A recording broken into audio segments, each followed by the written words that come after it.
కాంబోడియాకి తరలించడం. ఈ విధంగా దాదాపు 150 fellows 150 persons from Andhra Pradesh have been trafficked to Cambodia అండి.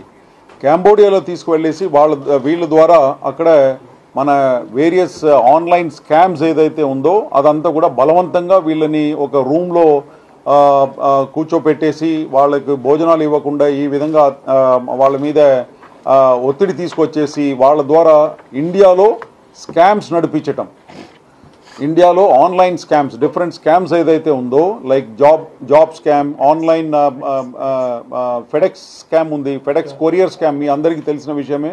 ఫెడెక్స్ కొరియర్ స్కామ్, తర్వాత క్రిప్టో కరెన్సీ రిలేటెడ్ స్కామ్స్, ఇవి అన్నీ కూడా అక్కడ బలవంతంగా ఒక రూమ్లో కూర్చోపెట్టేసి టాస్క్ గేమ్ స్కామ్స్ ఇవి అన్నీ కూడా మన వాళ్ళందరినీ కూడా ఇక్కడ నుంచి డేటా ఎంట్రీ ఆపరేటర్ ఉద్యోగం ఇప్పిస్తామని చెప్పేసి వీళ్ళ దగ్గర నుంచి కొంతమంది ఏజెంట్స్ ఉన్నారు, మన ఇండియన్ ఏజెంట్సే ఉన్నారు. ఆ ఇండియన్ ఏజెంట్స్ వీళ్ళ దగ్గర నుంచి ఇక్కడ లోకల్గా ఎవరినైతే మేము ఇప్పుడు అరెస్ట్ చేసినామో వాళ్ళు ముగ్గురిని మేము పట్టుకున్నాము.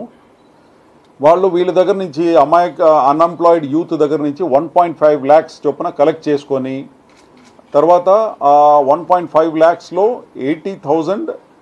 80,000 కాంబోడియా వాళ్ళకి ఇస్తారు. ఎవరికి? కాంబోడియా వాళ్ళకు.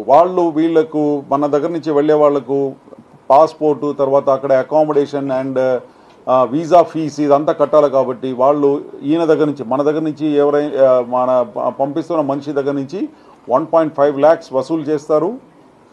దాంట్లో 80,000 కాంబోడియా వాళ్ళకి పంపిస్తారు. కాంబోడియాలో ఫర్దర్ ఏజెంట్స్ ఎవరైతే ఉన్నారో వాళ్ళకు 80,000 పంపించేసి వీళ్ళు 70,000 ప్రాఫిట్ రూపంలో వీళ్ళ దగ్గర పెట్టుకుంటారు.